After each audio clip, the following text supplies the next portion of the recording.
jiraatu rabbiin isaan haa kabaju. Anis akkasuma isaan jaaladha, isaan kabajaa, naaf jiraadha, umrii naa dheeradha, hundi keessanuu isin jaaladha walla. Ummanni noona bira nama dhibbaa afur maaltu jira? Sagalee kiyya kana seenaaf haa kaayettu Oromoon wayiin jechuu barbaada. Assalamu alaikum warahmatullahi wabarakatuh. Ashama harka fuuni kabajamtootaaf jaalatamtoota hordoftoota obsaatuuf jala warri argamtan akkam baga nagaan dhuftanii ani obsaatuuf warri chaanaala kanaaf haaraa taatan like share subscribe gochuu hin irraanfatina. Akkasuma warri dura maatiinaaf taatan immoo koomentii fi akkasuma share gochuun na jajjabeessaa isiniin jechuun barbaade.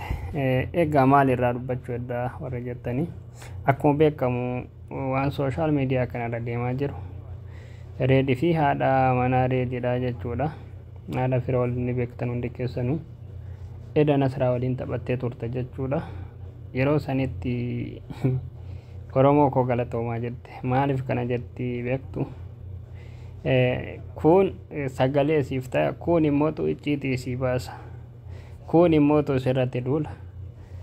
Ana kana dhibee dhaloonni ammaa kun jechuudha. Maaliif yoo jettanii dhugaa dubbachuufis nama dhiba, jal'isuufis nama dhiba jechuudha.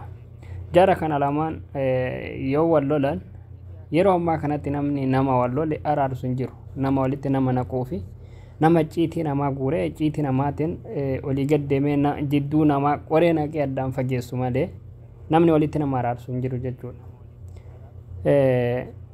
Maaliif yoo jettan tasuma hin argitan jechuudha. Yeroo ammaa kanatti icciitii namaa fuudhanii haga social media gubbaarratti baasaniif muddaman facebookas ta'e akkasuma tiktokis ta'e haga icciitii namaa kana fuudhanii meediyaa gubbaarratti hafarsanii jidduu jara kanaan lamaaniitti badii uuman gaan jechuudha. Namni kenna nama gorsuu fi nama araarsuun hin jiru jechuudha.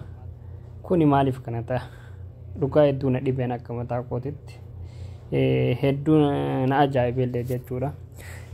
Kanaaf jara kana yoo dandamaa ta'e rabbii walitti araarsu, rabbii walitti fixu du'aa'ii gochuufin barbaachisaadha. Du'aa'ii godhaa fi akkasuma maaltu isin dhaga'ama odoo isin taate uf galaati ilaalame yeroo namni bultii namaa keessa harka naqufaa, namni bultii namaatitti harka naqatufa mee uf galaati ilaala. Odoo ilmeen isii irraa adda baatee kun keessan ta'e qaama keessa yoo ta'e maaltu isinitti dhaga'ama?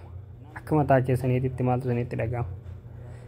Kanaaf dhugaa dubbachuudha fi waa'een dhaloota ammaa kun hedduu nama dhiba jechuudhaan akka mataa kootitti hedduu na dhibe irraa dubbachuufis nama dhiba.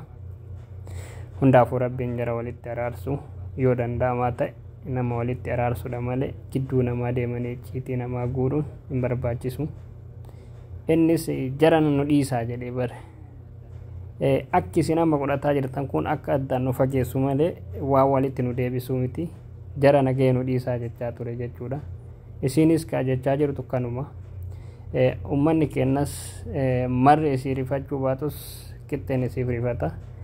Maaliif yeroo daa'ima isii kana namni biraa qabatee deemuun akkasuma ilmee ofii yoo social media akkasuma meediyaa irratti namaaf viidiyoo irratti waraabu yoo argitu haadha ilmeeti waan ta'eef garaan hin danda'u jechuudha. Maaliif ilmoo ofii haadhoon ilmoo ofii akka itti jaalattu hundi keenya ni beekna. Kanaaf rabbii walitti isaan haa deebisu jenna. Warri dandeettan social media kanarratti ajandaa godhatanii waa'ee kana hafarsuu fi deebi'een mootuu icciitii namaa guurree deemuun ni dhiifne odoo dandamaa taate rabbii walitti haa deebisu du'aa'ii godhachuu fi akkasuma akkaataa jarriitti walitti deebi'an godhuudha malee addaan fageessuu fi qoree jara jidduutti guuruun nama hin barbaachisu. Kanaaf viidiyoo kana yoo isinitti tole like share subscribe gochuu hin irraanfatina. Kanuma dhaammachuun barbaade waan biraa dhaammachuufis viidiyoo kana waraabne akka mataa kootitti na dhibe jechuudha. Waa'een dhaloota ammaa kun akkamitti akka yaan akkamitti bultii namaa diiguudhaaf haala mijeeffatee namni itti deemu viidiyoo irratti waraabu. Fakkeenyaaf abbaa manaatiif haati manaa eessumattuu wal lolan ni araaramanis walitti ni deebi'anis garuu warri jidduu jaraa deemetiniin dubbii icciitii jaraa qilleensarra oolchu kun akkamitti uf laala? Kanaaf viidiyoo kana yoo isinitti tole like share subscribe gochuu hin irraanfatina. Dogongora kootiif dhiifama yaaduma kana dabarfachuu dhufee galatooma horaa bula.